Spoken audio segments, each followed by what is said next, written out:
Welcome everybody to MrMiers Math channel. Today we're going to start a new chapter talking about exponential and logarithmic functions. And in particular today we're going to talk about exponential growth. So our goal is to graph exponential growth functions, and our homework is going to be a short worksheet on those topics.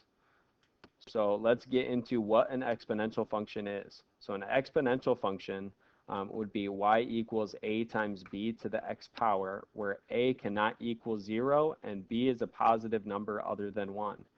These 2 points are important because if one of these two things doesn't happen, then it's not going to be something that's exponential. All right, so a cannot equal 0 to start, because if a did equal 0, we'd have 0 times b to the x, and no matter what b to the x is, we'd be multiplying by 0, so we would get 0. All right, so that would actually be a linear function and not something that's exponential. And then b is a positive number other than 1. All right, so this is for either exponential growth or exponential decay, and the reason why b cannot be 1 is because if it was 1, we'd have a times 1 to the x power, and 1 to the x power would just be 1. Okay, so we would have y equals a, which would be another linear equation. All right, so an exponential growth function in particular is when a is greater than 0 and b is greater than 1. All right, this b is greater than 1 is what causes that growth. All right, the reason why b has to be greater than 1 is b is what's being repeatedly multiplied by. A is basically what we could kind of call our starting value, in a sense, just like with linear equations. This b we're going to repeatedly multiply by to generate this graph, and for it to be growth, what we have to repeatedly multiply by has to be greater than 1. If we continue to just multiply by 1, we would just have that constant value, like in that equation y equals a. So b has to be greater than 1. It could be 1.001, 1.00001. It doesn't really matter. As long as it's greater than 1, over time you're going to see that exponential growth. All right, so let's get into the next part, which is talking about the graphical characteristics of an exponential growth function. And there's 3 points in particular on this that I want to point out, which is the graph rises from left to right. So we read left to right, so this thing is going to go up from left to right, which is going to cause that growth. I'm going to skip down to the next part, which is the domain. The domain is going to be all real numbers, so we can plug any real number into this function and we'll get some output value. We'll get some result. And then for this example in particular, we have the range is y is greater than 0. That's not always going to happen. It's just going to happen on some of these basic examples that we're going to get. So an asymptote is something that we have to talk about when we talk about exponential growth functions, because if you notice, on this graph, we have a value that we're approaching, but we never actually reach. Okay, the range is y is greater than 0. Notice it doesn't talk about y being equal to 0. Okay, and that's because there's what's called an asymptote at y equals 0. This graph, if we continue it to the left, all right, we'll get closer and closer to that dotted line, or 0, but it's never actually going to reach it. And that's what an asymptote is. It's a line that the graph approaches more and more closely, but keep in mind it never actually reaches that value. Obviously, it gets pretty darn close. We can see it looks like it almost intersects here, but actually never intersects. All right, the x-axis is an asymptote of the graph of this function, of this one particular function. We'll talk about functions where that's not the case. All right, so let's get into our first example. We don't have many. We just have about four questions that we're going to go over, and let's start with this one. So we want to graph the function y equals 2 to the x power. All right, first what I like to do is identify what a and what b is in this function. And in this case, it's actually kind of tricky because there's only one value. All right. Some of us might be confused as to whether 2 is talking about a or is talking about b. All right, 2 is being raised to the x power, so what we're repeatedly multiplying by is that 2. That means b equals 2 for this function. And a is actually right here. It's that implied number, all right, which is 1. We're actually starting at 1 there. So it's 1 times 2 to the x power. So a is 1 and b is 2. First, we're going to describe the horizontal asymptote. All right, the horizontal asymptote is that value that we repeatedly get closer to, but never actually reach. All right, and that's going to be something that we might see after we graph this function. So actually, I'm going to go back and fill that in a little bit later. Same thing with the domain and same thing with the range. We're just going to experiment a little bit and just plug in some values, all right, in this next slide, and then we're going to figure out what those things are and then maybe try to draw some conclusions from there. All right, so, oops, can't use the line. Got to just use the pen. All right, we're going to set up a chart. We're going to plug in some values. All right, so just in general, when experimenting with a new type of function, in a really basic example, you know, we could use -2, -1, 0, 1, and 2, and we can gain some insight into what that graph actually does, or what that function actually does. All right, so if we plug -2 in, we'd have 2 to the -2nd power, which would be, if we remember our simplifying exponents and things like that, we would have 1 over 2 squared, which would be 1 over 4. Okay, and I'm just going to write 0.25. I know how people like their decimals, so I'm going to write those decimals there, but that's the same thing as 1/4. And then we have -1, so if we plug -1 into this function, right, we'd have 1 over 2 to the first power, which is just 1/2, or 0.5. And then, once again, 2 to the 0th. Anything to the 0th power is just 1. So that's pretty simple. 2 to the first power is 2. And then 2 to the second power is 4. So we've got some input values and we got some output values, and we're going to graph those on this graph here. All right, so let's start. -2.25, about 1/4 of the way up there. -1.5, halfway up. 0, 1, 1, 2, 2, 4, and that's where we really start to see some of this exponential growth occurring. Okay, that next value would be at 8. And what's happening is obviously we're doubling that value every single time with every iteration. Okay, so our graph, if I just want to approximate this graph, okay, it's getting closer and closer to 0. And then obviously it's rising as it goes to the right.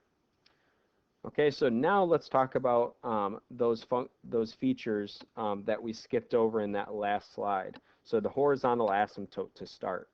All right, so the horizontal asymptote is the value we get closer and closer to. And like we said before, on these very basic examples, all right, that horizontal asymptote, or that value we get closer and closer to, is 0. So the horizontal asymptote in this case is going to be y equals 0. All right, so I'm going to fill that in on that last slide there. Ooh, maybe I should do that later. Okay, now let's talk about the domain. So the domain for this exponential function is going to be all real numbers.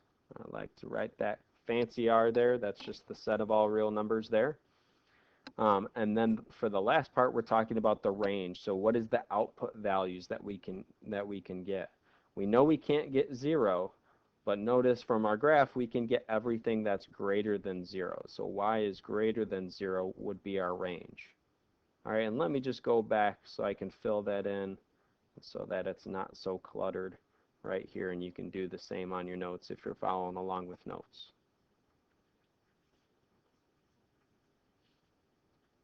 So once again, horizontal asymptote, y equals 0, the domain, the set of all real numbers, and then the range, y is greater than 0. All right, so that's just our very basic first example in talking about exponential growth. All right, so every single time we're going to add something, see how that affects the graph.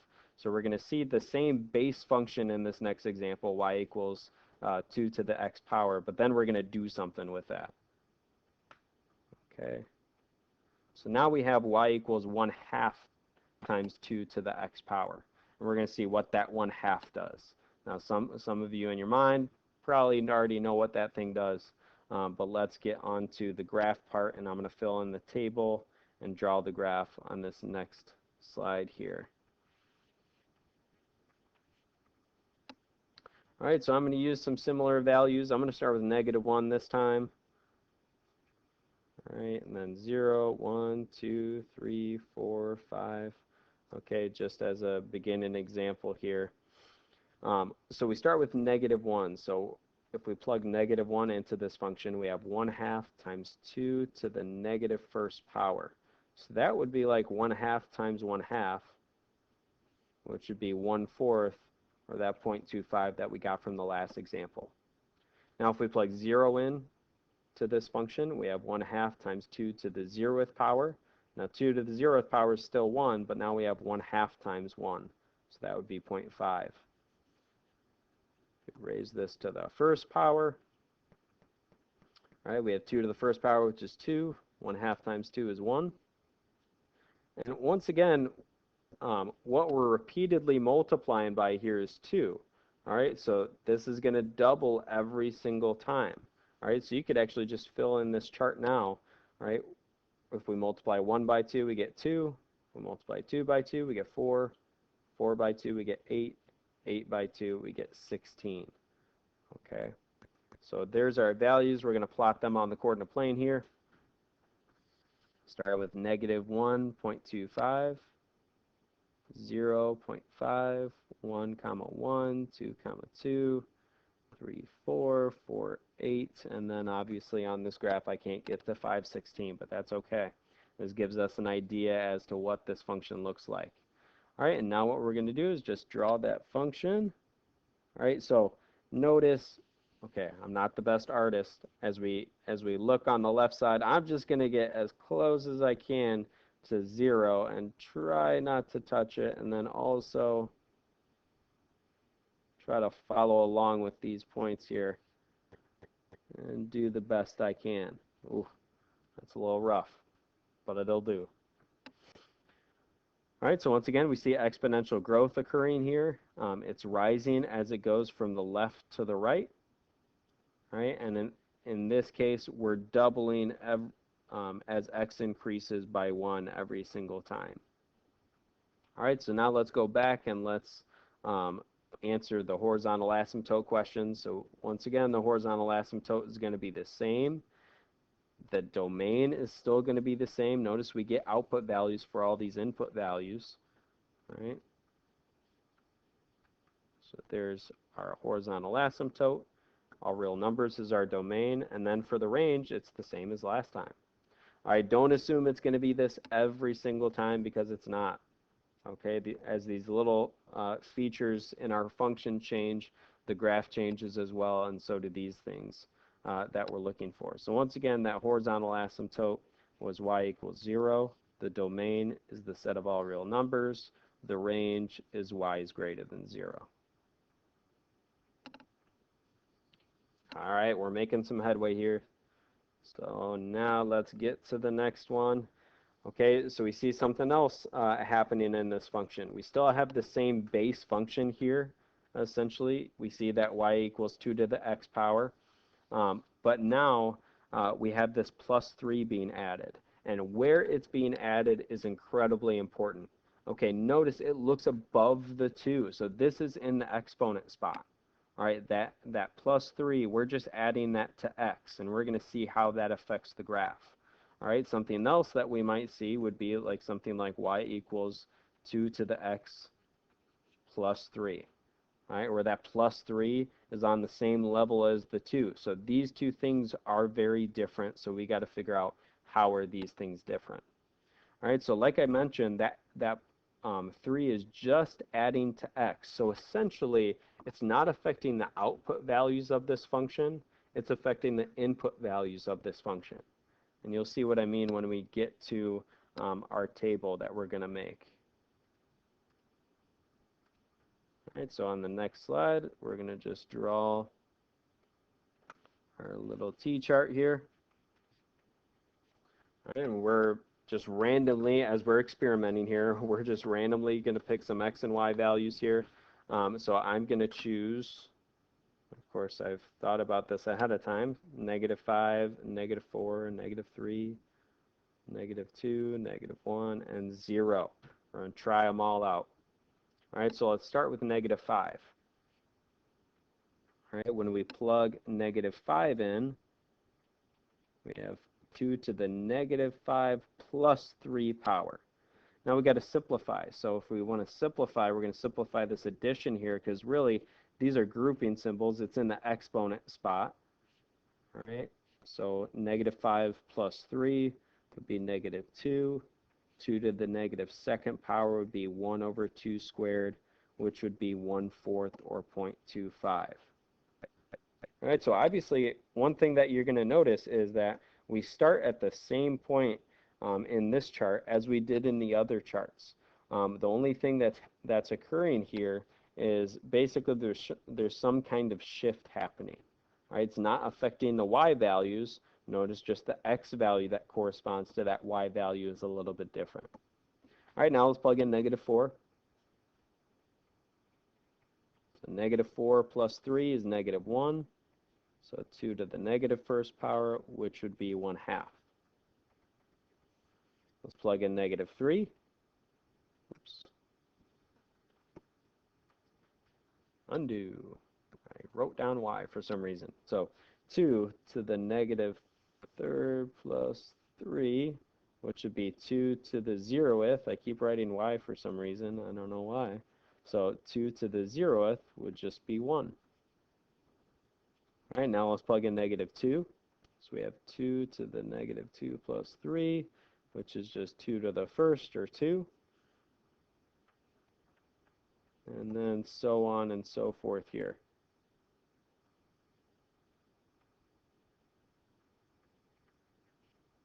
So that would be 2 to the 2nd, which is 4. And then if we plug in 0, we've got 2 to the 0 plus 3, which is just 2 to the 3rd, or 8. All right, let's plot these points.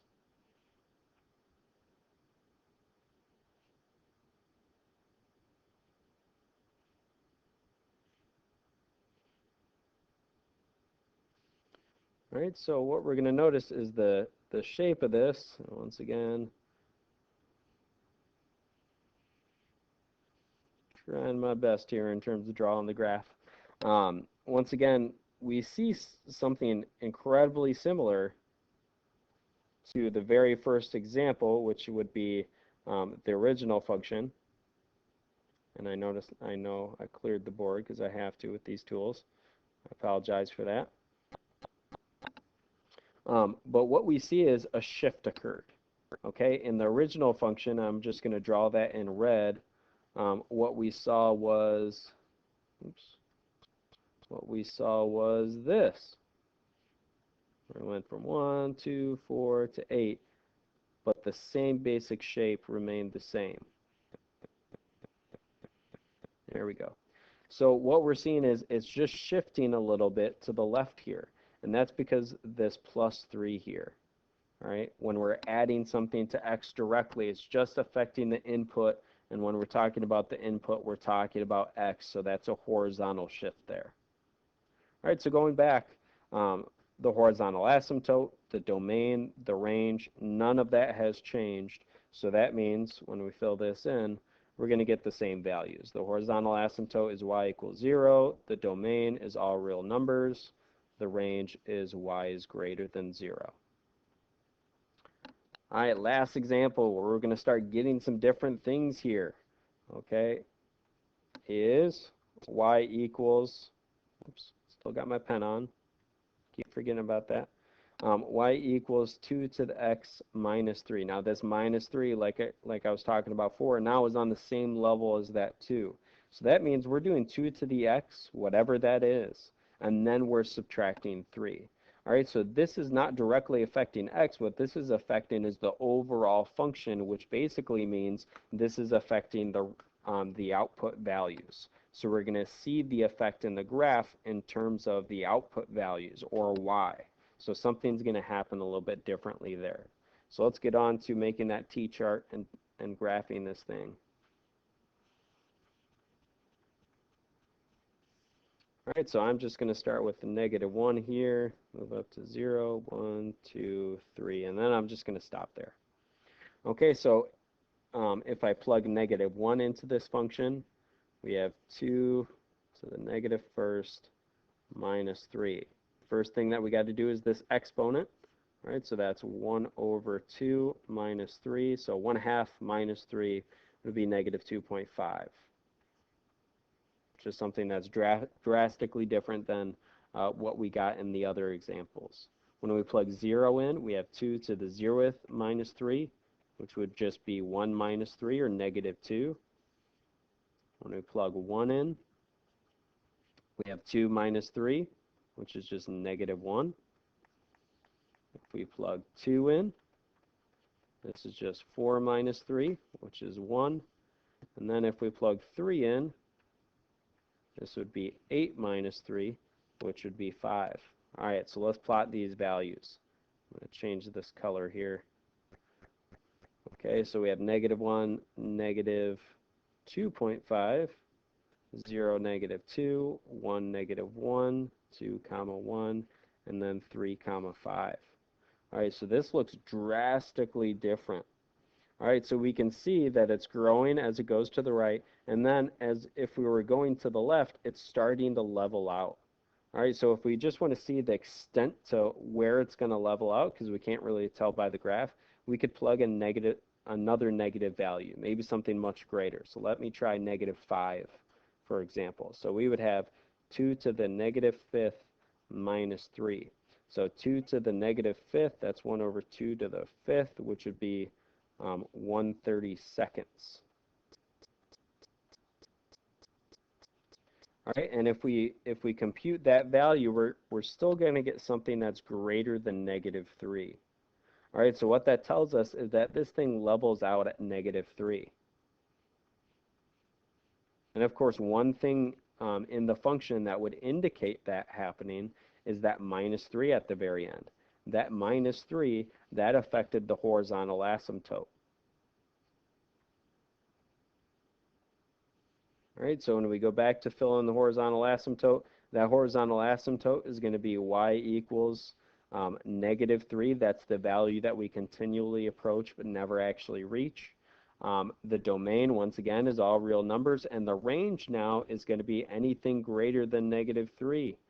Okay, so that's going to be y is greater than -3. So let's go back. Let's fill that thing in.